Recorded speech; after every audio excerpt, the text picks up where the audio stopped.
వదిలిపెట్టిస్తుంటారు, పూర్తి బాధ్యత వాళ్ళకి ఇచ్చేస్తుంటారు. ఇక నీ ఇష్టం అన్నట్టు వదిలిపెడుతుంటారు. అంటే 15 సంవత్సరాలు రాగానే బాధ్యత ఎవరు చేతికిస్తారు?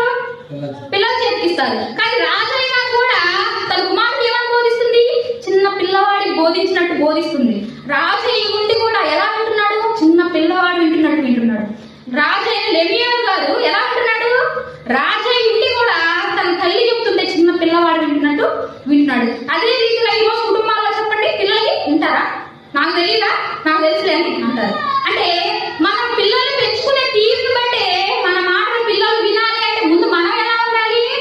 ఇదిగోండి, లెమియర్ గారు తల్లి వల్ల మనం ఉంటే మన పిల్లలు ఏం చేస్తారు? మన మాటలు వింటారు. చూసారా?